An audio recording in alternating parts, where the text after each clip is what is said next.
विक्रम बेताल भाग 2। पाप किसको लगा। काशी में प्रताप मुकुट नाम का राजा राज्य करता था। उसके वज्रमुकुट नाम का एक बेटा था। एक दिन राजकुमार दीवान के लड़के को साथ लेकर शिकार खेलने जंगल गया। घूमते घूमते उन्हें तालाब मिला। उसके पानी में कमल खिले थे और हंस किलोल कर रहे थे। किनारों पर घने पेड़ थे जिन पर पक्षी चहचहा रहे थे। दोनों मित्र वहां रुक गए और तालाब के पानी में हाथ मुंह धोकर ऊपर महादेव के मंदिर पर गए। घोड़ों को उन्होंने मंदिर के बाहर बांध दिया। वो मंदिर में दर्शन करके बाहर आए तो देखते क्या है कि तालाब के किनारे राजकुमारी अपनी सहेलियों के साथ स्नान करने आई है। दीवान का लड़का तो वहीं एक पेड़ के नीचे बैठा रहा, पर राजकुमार से न रहा गया। वह आगे बढ़ गया। राजकुमारी ने उसकी ओर देखा तो वह उस पर मोहित हो गया। राजकुमारी भी उसकी तरफ देखती रही। फिर उसने किया क्या कि जूड़े में से कमल का फूल निकाला, कान से लगाया, दांत से कुतरा, पैर के नीचे दबाया और फिर छाती से लगा, अपनी सखियों के साथ चली गई। उसके जाने पर राजकुमार निराश हो अपने मित्र के पास आया और सब हाल सुनाकर बोला, मैं इस राजकुमारी के बिना नहीं रह सकता, पर मुझे न तो उसका नाम मालूम है न ठिकाना। वह कैसे मिलेगी। दीवान के लड़के ने कहा, राजकुमार आप इतना घबराएं नहीं, वह सब कुछ बता गई है। राजकुमार ने पूछा, कैसे। वह बोला, उसने कमल का फूल सिर से उतार कर कानों से लगाया तो उसने बताया कि मैं कर्नाटक की रहने वाली हूँ। दांत से कुतरा तो उसका मतलब था कि मैं दंतपाट राजा की बेटी हूँ। पाँव से दबाने का अर्थ था कि मेरा नाम पद्मावती है, और छाती से लगाकर उसने बताया कि तुम मेरे दिल में बस गए हो। इतना सुनना था कि राजकुमार खुशी से फूल उठा। बोला, अब मुझे कर्नाटक देश में ले चलो। दोनों मित्र वहां से चल दिए। घूमते फिरते सैर करते दोनों कई दिन बाद वहां पहुंचे। राजा के महल के पास गए तो एक बुढ़िया अपने द्वार पर बैठी चरखा काटती मिली। उसके पास जाकर दोनों घोड़ों से उतर पड़े और बोले, माई हम सौदागर हैं, हमारा सामान पीछे आ रहा है, हमें रहने को थोड़ी जगह दे दो। उनकी शक्ल सूरत देखकर और बात सुनकर बुढ़िया के मन में ममता उमड़ आई। बोली, बेटा तुम्हारा घर है, जब तक जी में आए रहो। दोनों वहीं ठहर गए। दीवान के बेटे ने उससे पूछा, माई तुम क्या करती हो, तुम्हारे घर में कौन कौन है, तुम्हारी गुजर कैसे होती है। बुढ़िया ने जवाब दिया, बेटा मेरा एक बेटा है जो राजा की चाकरी में है। मैं राजा की बेटी पहमावती की धाई थी। बूढ़ी हो जाने से अब घर में रहती हूँ। राजा खाने पीने को दे देता है। दिन में एक बार राजकुमारी को देखने महल में जाती हूँ। राजकुमार ने बुढ़िया को कुछ धन दिया और कहा, माई कल तुम वहाँ जाओ तो राजकुमारी से कह देना कि जेठ सुदी पंचमी को तुम्हें तालाब पर जो राजकुमार मिला था वह आ गया है। अगले दिन जब बुढ़िया राजमहल गई तो उसने राजकुमार का संदेशा उसे दे दिया। सुनते ही राजकुमारी ने गुस्सा होकर हाथों में चंदन लगाकर उसके गाल पर तमाचा मारा और कहा, मेरे घर से निकल जा। बुढ़िया ने घर आकर सब हाल राजकुमार को कह सुनाया। राजकुमार हक्का बक्का रह गया।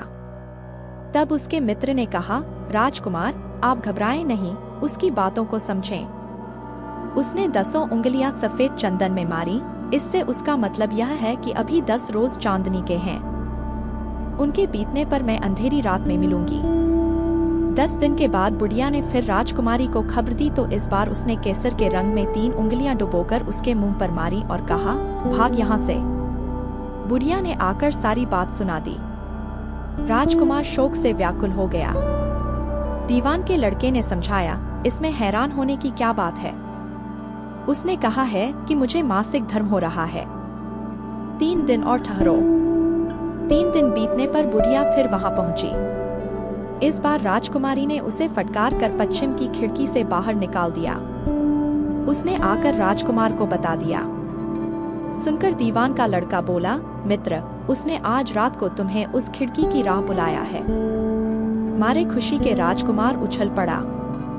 समय आने पर उसने बुढ़िया की पोशाक पहनी, इत्र लगाया, हथियार बांधे। दोपहर रात बीतने पर वह महल में जा पहुंचा और खिड़की में से होकर अंदर पहुंच गया। राजकुमारी वहां तैयार खड़ी थी। वह उसे भीतर ले गई। अंदर के हाल देखकर राजकुमार की आंखें खुल गईं। एक से एक बढ़कर चीजें थीं। रात भर राजकुमार राजकुमारी के साथ रहा। जैसे ही दिन निकलने को आया कि राजकुमारी ने राजकुमार को छिपा दिया और रात होने पर फिर बाहर निकाल लिया। इस तरह कई दिन बीत गए। अचानक एक दिन राजकुमार को अपने मित्र की याद आई। उसे चिंता हुई कि पता नहीं उसका क्या हुआ होगा। उदास देखकर राजकुमारी ने कारण पूछा तो उसने बता दिया। बोला, वह मेरा बड़ा प्यारा दोस्त है, बड़ा चतुर है। उसकी होशियारी ही से तो तुम मुझे मिल पाई हो। राजकुमारी ने कहा, मैं उसके लिए बढ़िया बढ़िया भोजन बनवाती हूँ। तुम उसे खिलाकर तसल्ली देकर लौट आना। खाना साथ में लेकर राजकुमार अपने मित्र के पास पहुंचा। वे महीने भर से मिले नहीं थे। राजकुमार ने मिलने पर सारा हाल सुनाकर कहा कि राजकुमारी को मैंने तुम्हारी चतुराई की सारी बातें बता दी हैं, तभी तो उसने यह भोजन बनाकर भेजा है। दीवान का लड़का सोच में पड़ गया। उसने कहा, यह तुमने अच्छा नहीं किया। राजकुमारी समझ गई कि जब तक मैं हूँ वह तुम्हें अपने बस में नहीं रख सकती, इसलिए उसने इस खाने में जहर मिलाकर भेजा है। यह कहकर दीवान के लड़के ने थाली में से एक लड्डू उठाकर कुत्ते के आगे डाल दिया।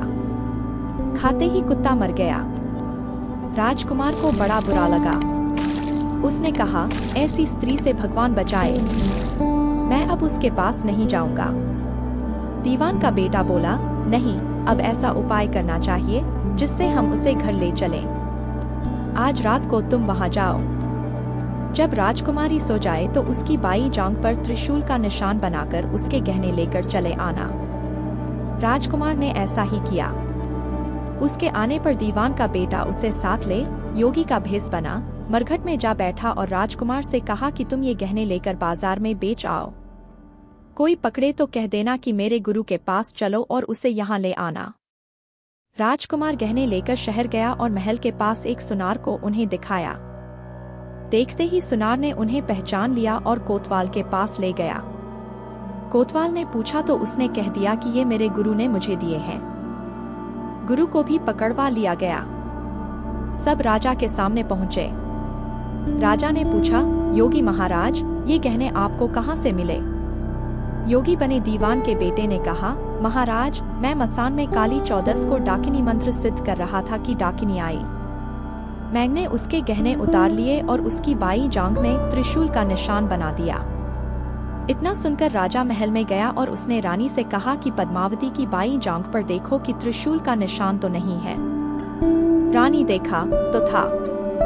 राजा को बड़ा दुख हुआ। बाहर आकर वह योगी को एक ओर ले जाकर बोला, महाराज, धर्मशास्त्र में खोटी स्त्रियों के लिए क्या दंड है? योगी ने जवाब दिया, राजन, ब्राह्मण, गौ, स्त्री, लड़का और अपने आश्रय में रहने वाले से कोई खोटा काम हो जाए तो उसे देश निकाला दे देना चाहिए। यह सुनकर राजा ने पद्मावती को डोली में बिठाकर जंगल में छुड़वा दिया। राजकुमार और दीवान का बेटा तो ताक में बैठे ही थे। राजकुमारी को अकेली पाकर साथ ले अपने नगर में लौट आए और आनंद से रहने लगे। इतनी बात सुनाकर बेताल बोला, राजन, यह बताओ कि पाप किसको लगा है? राजा ने कहा, पाप तो राजा को लगा। दीवान के बेटे ने अपने स्वामी का काम किया। कोतवाल ने राजा को कहना माना और राजकुमार ने अपना मनोरथ सिद्ध किया। राजा ने पाप किया, जो बिना विचारे उसे देश निकाला दे दिया। राजा का इतना कहना था कि बेताल फिर उसी पेड़ पर जा लटका। राजा वापस गया और बेताल को लेकर चल दिया। बेताल बोला, राजन, सुनो, एक कहानी और सुनाता हूँ, जिसे हम इसी चैनल की अगली वीडियो विक्रम बेताल भाग 3 में देखेंगे। धन्यवाद। स्वस्थ रहिए, मस्त रहिए तथा विक्रम बेताल की कथा का आनंद लेते रहिए। डिस्क्रिप्शन में इसी प्रकार की विभिन्न विषयों की प्लेलिस्ट दी गई है, जहां से प्रेरणादायी, शिक्षाप्रद व मनोरंजक वीडियो का भी आनंद लीजिए और अपने करीबीजनों को शेयर भी कीजिए। इन्हीं शुभकामनाओं के साथ पुनः मिलते हैं यूनिवर्सल हीलिंग बाय यूएसडी पर। पहली बार इस चैनल में आए हों और वीडियो देख रहे हों तो लाइक व सब्सक्राइब कीजिए और बेल आइकॉन प्रेस करना न भूलिए ताकि अगले वीडियो की नोटिफिकेशन मिल सके। पुनः आप सभी दिव्य आत्माओं को बहुत बहुत धन्यवाद। अपना आशीर्वाद बनाए रखें।